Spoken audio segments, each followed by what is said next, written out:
Hospital Regional Universitario de Málaga. Buenos días, doctor. Buenos días, Paula, encantado. Igualmente, la primera pregunta, doctor, es ¿hidroxicloroquina sí o no? Bueno, yo entiendo que existe mucha expectación social, mucha presión mediática para tener una respuesta en firme, pero desgraciadamente la generación de evidencias en medicina, construir en evidencias en medicina es un proceso que requiere tiempo y tranquilidad. ¿Qué tenemos de la hidroxicloroquina hasta ahora? En primer lugar, la hidroxicloroquina hay que destacar que ha sido el tratamiento más utilizado para luchar contra el coronavirus, no solo en España, sino a nivel internacional. Y esto ha sido así no porque hubiera ninguna evidencia clínica previa que avalara su uso. Recordemos que estamos ante una enfermedad nueva en la que se ha hecho un esfuerzo clínico extraordinario para afrontarla con garantías y hemos tenido que aprender sobre la marcha. La indicación de hidroxicloroquina en estas circunstancias frente al COVID se basaba en algunos estudios preclínicos, es decir, en algunos modelos animales o en algunos estudios celulares, de cultivos celulares, que sugerían que la hidroxicloroquina podría retrasar, impedir la entrada del virus en las células humanas. Esa fue la indicación de uso y lo que motivó la ampliación de su utilización en la mayor parte de los países del mundo como primera línea del tratamiento de la neumonía leve, moderada o incluso grave en pacientes con COVID.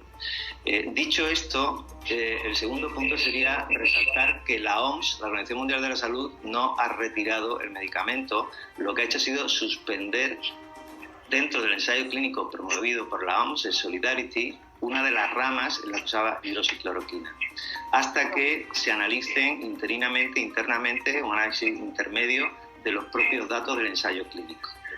¿Por qué la OMS tomó esta decisión? Básicamente por los resultados de un estudio publicado en una revista británica muy prestigiosa, The Lancet, la semana pasada, un estudio internacional con más de 90.000 pacientes, que sugería que aquellos pacientes con enfermedad por COVID tratados con hidroxicloroquina o con cloroquina, que son derivados, habían ido peor, habían tenido mayor mortalidad que los no tratados. En este punto es muy importante resaltar que se trata de un estudio observacional, es decir, lo que indica este estudio es que aquellos pacientes tratados con hidroxicloroquina se asociaban a mayor mortalidad, pero en ningún caso podía establecer una relación de causa-efecto, es decir, que fuera la hidroxicloroquina la causa de la muerte. Porque los estudios observacionales, es decir, aquellos que describen lo que los médicos hacemos en un entorno clínico no controlado, tienen muchos sesgos, entre ellos que los médicos tendamos a usar determinados tratamientos en pacientes que están más graves. Y en el estudio de The Lancet algo de esto hay porque sorprende el alto porcentaje de pacientes que requieren ventilación mecánica. Es decir, que es posible que lo que indica el estudio de The Lancet es que los médicos hayamos usado hidroxicloroquina en aquellos pacientes más graves y por tanto hayan tenido más mortalidad. Doctor, a mí me gustaría que escucháramos, porque Fernando Simón también ha hablado de la hidroxicloroquina, habló ayer por la tarde, vamos a escucharlo, si le parece. Muy bien. Bueno, en cuanto a la hidroxicloroquina, formaba parte de un ensayo clínico a 4 brazos. Esto quiere decir que había varios productos que se estaban ensayando a la vez, comparando la efectividad de cada uno de ellos con respecto al otro. Y uno de estos productos era la hidroxicloroquina, que se ha eliminado del ensayo para prevenir riesgos.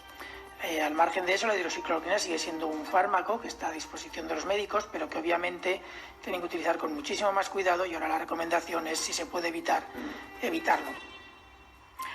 Doctor López Trigo, se puede seguir usando pero con precaución, dice también Fernando Simón. Claro, yo creo que el kit de la cuestión es lo que decía el doctor Gómez Huelga. Ricardo, buenos días. Hola, muy buenos días. Es como en qué paciente se ha utilizado. Por desgracia no, en el arsenal terapéutico de los inicios del tratamiento de la infección por COVID no hay mucho. Entonces, como no hay mucho y tienes una observación hecha de que puede ir bien en algunas circunstancias, se ha utilizado.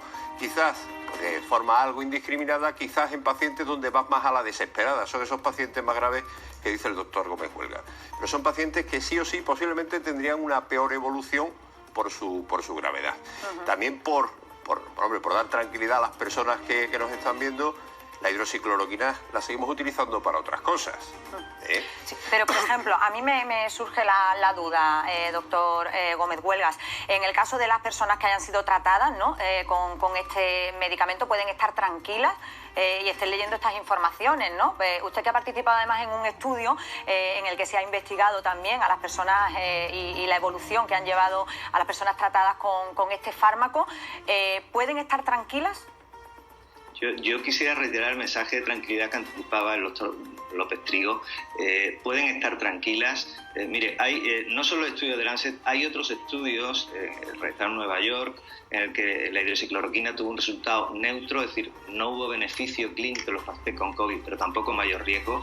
El análisis provisional de los datos que tenemos en el registro español, hecho por la Sociedad Española de Medicina Interna, con más de 12.000 pacientes, de los cuales más del 85% se trataron con hidroxicloroquina. El análisis interino, insisto, pendiente de resultados estadísticos más finos, pero indica que también fue neutro, es decir, no hubo una mayor mortalidad en España en los pacientes tratados con hidroxicloroquina por neumonía de COVID. Hace 48 horas la Agencia Española de Medicamentos ha lanzado una nota en la que da un mensaje de tranquilidad a la población, en el sentido de que hidroxicloroquina sigue siendo un medicamento autorizado para su uso humano, que tiene una relación riesgo-beneficio favorable siempre que la indicación clínica sea adecuada y siempre que haya un control clínico suficiente. Recordemos, como decía el doctor López Trigo, que la hidroxicloroquina la estamos usando habitualmente de forma crónica, de forma mantenida, para muchos procesos sistémicos, pacientes con lupus, pacientes con artritis reumatoide. El mensaje para esta población es que estén seguras, que sigue siendo un fármaco seguro si se hace en las condiciones clínicas adecuadas, evitando la asociación con otros fármacos que pueden potenciar su toxicidad. Ese es un escenario que ante la pandemia de COVID se ha producido frecuentemente, que se ha asociado hidroxicloroquina a otros fármacos que también eran tóxicos o cardiotóxicos, lo cual ha podido aumentar los efectos secundarios. Por tanto, los pacientes que estén tomando hidroxicloroquina porque tengan una enfermedad previa, tranquilidad. Lo que no recomendamos en ningún caso es la autoprescripción por hidroxicloroquina, o es decir, que la gente tome de forma voluntaria hidroxicloroquina para prevenir una posible infección sin que haya un control clínico, una indicación médica previa. Doctor, en ningún caso la autoprescripción, entiendo, de ningún medicamento, ¿no? No solo de la hidroxicloroquina.